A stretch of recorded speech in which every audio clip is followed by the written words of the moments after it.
Michelle from Rolling On TV, Laurie behind the camera. This is a fantastic RV destination if you are a sports car lover. We are here at the Holy Grail of Corvettes, the National Corvette Museum in Bowling Green, Kentucky. So yes, plenty of RV parking, but we're going to go inside and get some history of this iconic American sports car. Let's go in and drool a bit.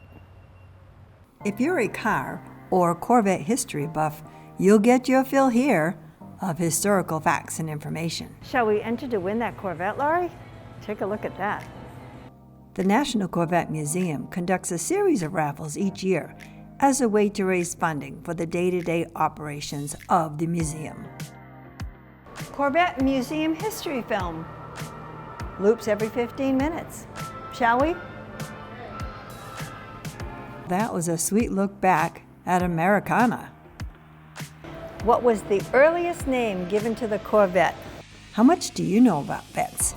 Fun interactive games to test your knowledge. 150? Correct! This was perhaps an option R8C we witnessed. It's available through any Chevrolet dealer when specified during ordering.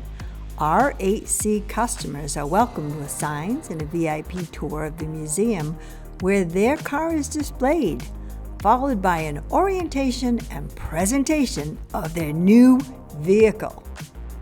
Can you imagine the excitement of picking up your new Vette here at the museum and actually driving it out with the applause of fellow Corvette lovers?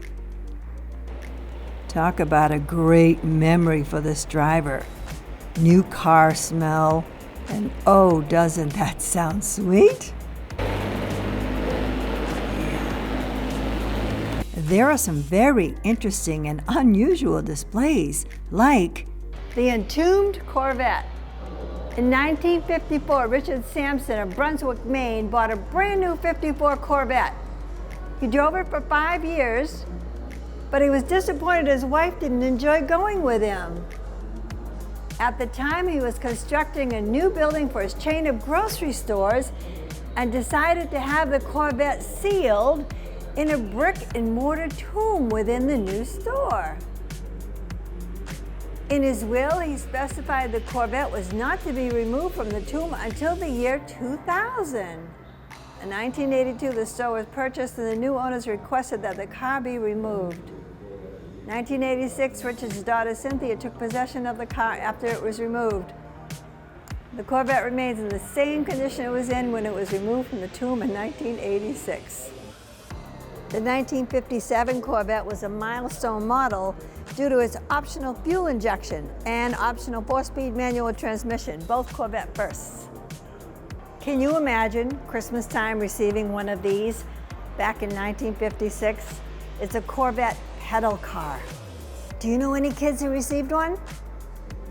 The bumper car rides are a staple at nearly every amusement park in the United States and have been since their invention in the early 20s. 1967, this was Roy Orbison's personal car, used daily to drive to the studio during the making of the Traveling Wilburys and Mystery Girl albums. Roy Orbison. The 1973 Bethke Corvette, built by Doug Bethke. This Corvette was known for being the fastest stock frame 359 horsepower Corvette ever built. On March 2nd, 1990, Tommy Morrison, along with a team of engineers and race car drivers, including John Henry, Jim Miniker, and Kim Baker, broke the 24-hour world speed endurance record that had been held for 50 years, averaging 175.885 miles per hour for 24 hours straight. Look at that. 1965 XP819 called the Ugly Duckling.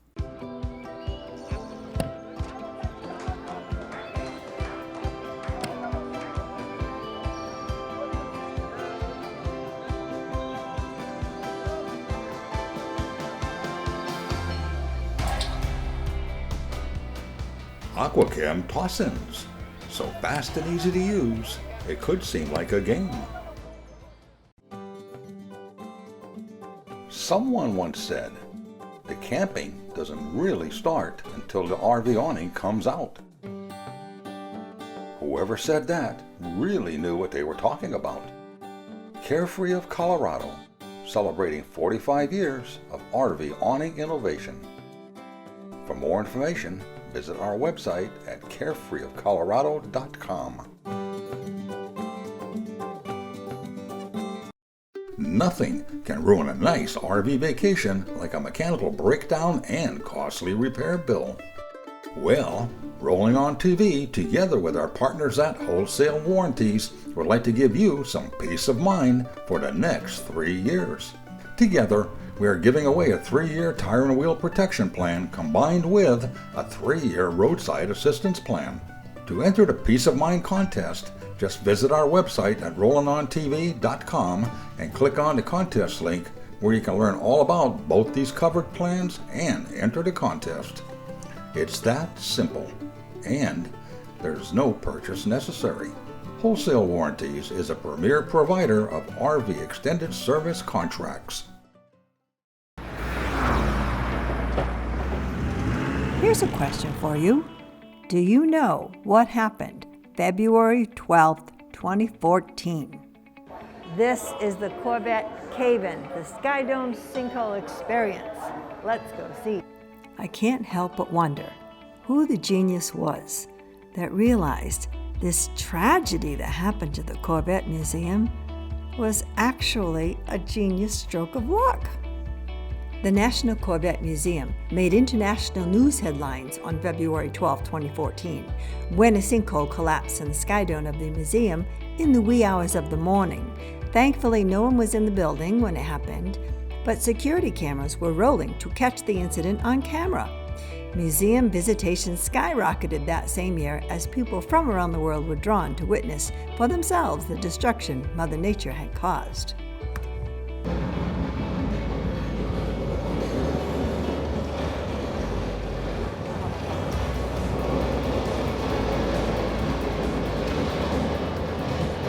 Here you can see the actual depth of the sinkhole.